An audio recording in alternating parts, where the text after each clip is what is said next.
My dear students, again I welcome you to my classroom. In my previous lesson, I was discussing the rules for using present indefinite tense, but I could not complete it.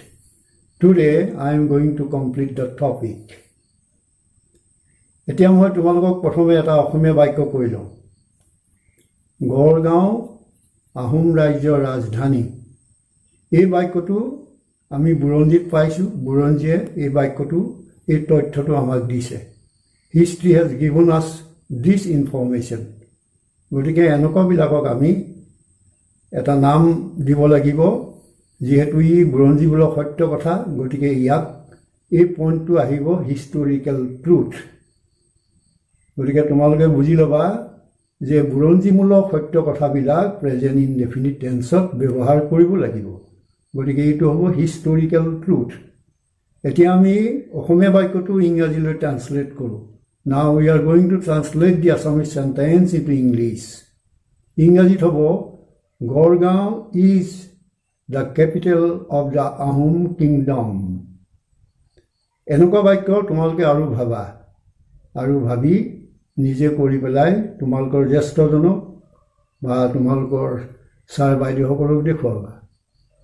গতিকে আন এটা বাক্য মই তোমালোকৰ আগত দাঙি ধৰিছোঁ, মন দি শুনিবা। এতিয়া তেণ্ডুলকাৰে 100 ৰান কৰিছে। ই কেনেধৰণৰ বাক্য? এইটো হ'ল তোমালোকে টিভি বা ৰেডিঅ'ত কমেণ্ট্ৰি শুনি থাকা। গতিকে টিভি বা ৰেডিঅ'ত এনেদৰে কমেণ্ট্ৰি কৰি থাকে। গতিকে এনেকুৱাবিলাকক ক'ব ৰানিং কমেণ্ট্ৰি। ৰানিং কমেণ্ট্ৰি বুলি ক'ব। নোট ডাউন কৰি ল'বা যে এই পইণ্টটো হ'ল ৰানিং কমেণ্ট্ৰি। তেণ্ডুলকাৰে এতিয়া 100 ৰান কৰিছে। বাইচুং ভুটিয়াই বলটোৰ পিছে পিছে দৌৰিছে। মুখ্য অতিথিজনে ভাষণ দি আছে। এনেকুৱা অনেক বাক্য তোমালোকে ভাবি উলিয়াব পাৰিবা। এতিয়া মই বাক্যটোলৈ আহোঁ। তেণ্ডুলকাৰে এতিয়া 100 ৰান কৰিছে। এই যে ৰান কৰিছে, গ'ল দিছে, এইবিলাকৰ কাৰণে ভাৰ্ব হ'ল স্ক'ৰ। ই যিহেতু প্ৰেজেণ্ট ইনডেফিনিট টেন্স, গতিকে বাক্যটো এনেধৰণৰ হ'ব, নাও তেণ্ডুলকাৰ স্ক'ৰ্ছ 100 ৰানছ। আৰু নেক্সট মই আকৌ পিছত এটা অসমীয়া বাক্য তোমালোকৰ আগত দাঙি ধৰিছোঁ। হাইস্কুল শিক্ষান্ত পৰীক্ষা 23 ফেব্ৰুৱাৰীত আৰম্ভ হ'ব। পুনৰ বাক্যটো কৈছোঁ, হাইস্কুল শিক্ষান্ত পৰীক্ষা 23 ফেব্ৰুৱাৰীত আৰম্ভ হ'ব। এইটো 23 ফেব্ৰুৱাৰী এতিয়ালৈকে অহা নাই, আহিবহে। গতিকে কামটো ভৱিষ্যতে হ'ব, কিন্তু ই যে হ'বই এটা নিৰ্দিষ্টভাৱে ইয়াত প্ৰগ্ৰেমটো কৰা হৈছে। ইয়াৰ তাৰিখটো নিৰ্দিষ্টভাৱে ঠিক কৰা হ'ল। এইটো হ'ল এটা প্ৰগ্ৰেম। এই প্ৰগ্ৰেমটো খাটাং হৈ আছে। গতিকে এনেকুৱাবিলাকক ক'ব ফিক্স ফিউচাৰ প্ৰগ্ৰেম। গতিকে তোমালোকে লিখি ল'বা, এইটো হ'ল ফিক্স ফিউচাৰ প্ৰগ্ৰেম। মই বাক্যটো ক'লোঁ, হাইস্কুল শিক্ষান্ত পৰীক্ষা অহা 23 ফেব্ৰুৱাৰীত আৰম্ভ হ'ব। এতিয়া আমি বাক্যটোৰ ইংৰাজীলৈ যাওঁ। Let us go to the English form of this sentence. The HSLC examination starts on 23rd February. It starts on 23rd February. Starts বুলি নকৈ ইচ্ছা কৰিলে begins বুলি ক'ব পাৰা। The HSLC examination begins on 23rd February.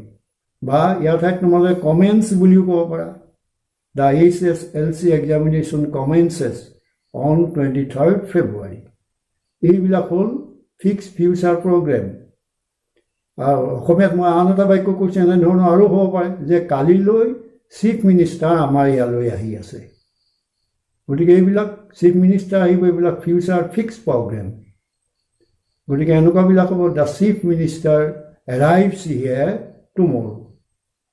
গতিকে এনেধৰণৰ বাক্য পিছত তোমালোকে নিজে ভাবিবা আৰু শিকিবলৈ যত্ন কৰিবা। তাৰপিছত আৰু এটা মই বাক্য দিছোঁ, মন দি শুনিবা। চোৱাচোন বাছখন গৈ আছে। এই বাক্যটোৱে কি বুজাইছে? ইয়াৰ ভাৱাৰ্থ কি?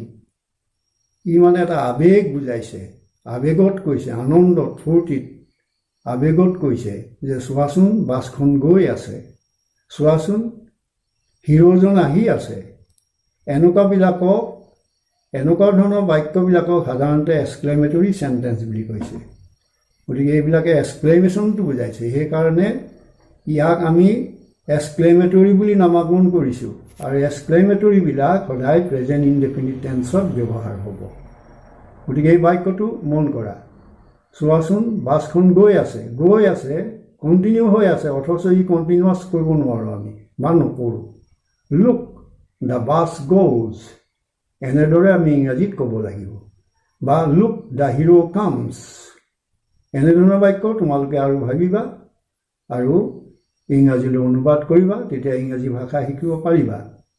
এতিয়া আমি প্ৰেজেণ্ট ইনডেফিনিট টেন্সৰ ৰুলছ কেইটামান শিকি ল'লোঁ। এই ৰুলছ কেইটা মনত ৰাখিবৰ কাৰণে মই তোমালোকক এটা উপায় দিছোঁ। আমি কিছুমান একশ্যন পালোঁ প্ৰেজেণ্ট ইনডেফিনিট টেন্সৰ, একশ্যন বা এক্টিভিটিজ। এতিয়া আমি 4টা এক্টিভিটিজ পালোঁ, মন কৰিবা। ডেইলি এক্টিভিটিজ বা ডেইলি একশ্যন, ৰেগুলাৰ এক্টিভিটিজ বা ৰেগুলাৰ একশ্যন, তাৰপিছত হেবিচুৱেল এক্টিভিটিজ বা হেবিচুৱেল একশ্যন, তাৰপিছত আহিলে পাৰ্মানেণ্ট একশ্যন বা পাৰ্মানেণ্ট এক্টিভিটিজ। এইটো ৰুলকেইটা মনত ৰাখিবলৈ হ'লে এক্টিভিটিজ 4টা কথা মনত ৰাখিবা, এই 4টা মই যিকেইটা ক'লোঁ। তাৰপিছত আমি ট্ৰুথ, সত্য আমি 2টা পালোঁ। এটা পালোঁ ইউনিভাৰ্চেল ট্ৰুথ, আন এটা পালোঁ হিষ্টৰিকেল ট্ৰুথ। তাৰপিছত বাকীকেইটা আহিলে তোমাৰ running commentary, fix future programme আৰু এক্সক্লেমেটৰী। এনেদৰে আমি 9টা ৰুলছ প্ৰেজেণ্ট ইনডেফিনিট টেন্সত আলোচনা কৰিলোঁ। আৰু মোটামুটিভাৱে আমাৰ প্ৰেজেণ্ট ইনডেফিনিট টেন্সৰ ধাৰণাটো কি, what is our idea as a whole about present indefinite tense. এইটো ক'বলৈ হ'লে আমি এনেকৈ ক'ব পাৰোঁ যে actions going on presently with no' specific time limit. আকৌ এবাৰ মই কৈ দিছোঁ, actions going on or taking place presently with no specific time limit. গতিকে এইটোৱে হ'ল প্ৰেজেণ্ট ইনডেফিনিট টেন্স। তাৰপিছত মই এইটো ইমানতে সামৰিলোঁ। তাৰপিছত আমি আন এটা টেন্সলৈ যাম। টেন্সটো লৈ যোৱাৰ আগতে মই এটা বাক্য কৈছোঁ, বতাহ বলি আছে। ভালদৰে মন দি শুনিবা, বতাহ বলি আছে, পাতবোৰ লৰি আছে বা পাতবোৰ কঁপি আছে, ল'ৰাবিলাকে খেলি আছে। এই বাক্যকেইটা মন কৰা। এই বাক্যকেইটা আমি কথাটো ক'বৰ সময়ত কামটো চলি আছে। গতিকে কথাটো ক'বৰ সময়ত কামটো চলি থাকিলে তাক প্ৰেজেণ্ট কণ্টিনিউৱাছ বুলি কোৱা হয়। গতিকে মই এতিয়া প্ৰেজেণ্ট কণ্টিনিউৱাছ টেন্সলৈ আহিছোঁ। এতিয়া প্ৰথম প্ৰেজেণ্ট কণ্টিনিউৱাছ টেন্সৰ এটা বাক্য ল'লোঁ, বতাহ বলি আছে। এই বাক্যটো ক'বৰ সময়ত কামটো চলি আছে। গতিকে প্ৰেজেণ্ট কণ্টিনিউৱাছৰ প্ৰথম যিটো ৰুল হ'ব, সেই ৰুলটো হ'ব the action going on at the time of speaking. ক'বৰ সময়ত কামটো চলি থাকে, সেইবিলাক হ'ব প্ৰেজেণ্ট কণ্টিনিউৱাছ। এতিয়া প্ৰেজেণ্ট কণ্টিনিউৱাছ আমি কেনেকৈ কৰিম? ছাবজেক্ট ল'লোঁ, ছাবজেক্টৰ পিছত আমি বি ভাৰ্ব ব্যৱহাৰ কৰিব লাগিব, ইজ আমাৰ। তাৰপিছত ভাৰ্বটোৰ প্ৰেজেণ্ট পাৰ্টিচিপল ফৰ্ম মানে ভাৰ্বৰ শেষত ING লগাব লাগিব। আকৌ মই বাক্যটোৰ গাঁথনিটো সম্পৰ্কে, ষ্ট্ৰাকচাৰ সম্পৰ্কে কৈছোঁ। ছাবজেক্ট, তাৰপিছত দিব লাগিব বি ভাৰ্ব, প্ৰেজেণ্ট টেন্সত ইজ আমাৰ। তাৰপিছত আহিব মূল ভাৰ্ব, যিটো মেইন ভাৰ্ব, তাৰ শেষত ING বা প্ৰেজেণ্ট পাৰ্টিচিপল ফৰ্ম। গতিকে এইটো হ'ল ইয়াৰ ষ্ট্ৰাকচাৰৰ নিয়ম। এতিয়া বাক্যটো ট্ৰান্সলেশ্যন কৰোঁতে বতাহ ছাবজেক্ট, দ্য উইণ্ড, বলি আছে বুজাবলৈ ব্ল', গতিকে ব্ল'ৰ শেষত ING, তাৰ আগত ইজ লাগিব, দ্য উইণ্ড ইজ ব্ল'য়িং। আৰু এতিয়া যদি কওঁ আমি দ্য উইণ্ড ইজ ব্ল'য়িং নাও। গতিকে এইটো হ'ল প্ৰেজেণ্ট কণ্টিনিউৱাছ টেন্সৰ গাঁথনিৰ নিয়ম। আৰু ইয়াৰ পেটাৰ্ণবিলাকৰ কথা আমি পৰৱৰ্তী লেচনত আলোচনা কৰিম। আন এটা ধৰা বাক্য, পাতবিলাক লৰি আছে, পাতবিলাক কঁপি আছে। এইটো এতিয়া বাক্যটো ইংৰাজীতে ট্ৰান্সলেশ্যন কৰিবলৈ হ'লেও একে টেন্সেই আমি ব্যৱহাৰ কৰিম। যে ইংৰাজীত কেনেকৈ হ'ব? দ্য লিভছ আৰ, কপি আছে এতিয়া কি ক'বা, লৰি আছে কি ক'বা। এইটো আমি বিভিন্ন ধৰণৰ শব্দ ব্যৱহাৰ কৰিব পাৰোঁ, যেনে মুভিং কৰিব পাৰোঁ, ট্ৰেভেলিং কৰিব পাৰোঁ, ডান্সিং কৰিব পাৰোঁ। এইটো নিজৰ ভাল লগা মতে আমি ইয়াত শব্দ ব্যৱহাৰ কৰিব পাৰোঁ। গতিকে বাক্যটোৰ ট্ৰান্সলেশ্যনটো হ'ব the leaves R moving, the leaves R dancing, the leaves R travelling. চোৱা, আন এটা বাক্য কৈছোঁ, আমি কালিলৈ কলিকতালৈ যাম। বাক্যটো মই পুনৰ কৈছোঁ, আমি কালিলৈ কলিকতালৈ যাম। অৱশ্যে কলিকতা নহয়, কলকাতা বুলি আজিকালি কয়। গতিকে এই বাক্যটো কালিলৈ যাম, কলিকতালৈ যাম, কালিলৈ হ'ব। কিন্তু এনেকুৱা বাক্যবিলাক যদি খাটাং হৈ আছে, তেতিয়াহ'লে আমি ইয়াত ফিউচাৰ টেন্স ব্যৱহাৰ নকৰি প্ৰেজেণ্ট কণ্টিনিউৱাছ টেন্স ব্যৱহাৰ কৰিব পাৰোঁ। আমি কালিলৈ কলিকতালৈ যাম, ইংৰাজীত হ'ব we are leaving for Kolkata tomorrow. We are leaving for Kolkata tomorrow. গতিকে এইটো হ'ল প্ৰেজেণ্ট কণ্টিনিউৱাছ টেন্সত ব্যৱহাৰ হোৱা। ইয়াৰ এতিয়া নিয়মটো আমি কি বুলি ক'ম?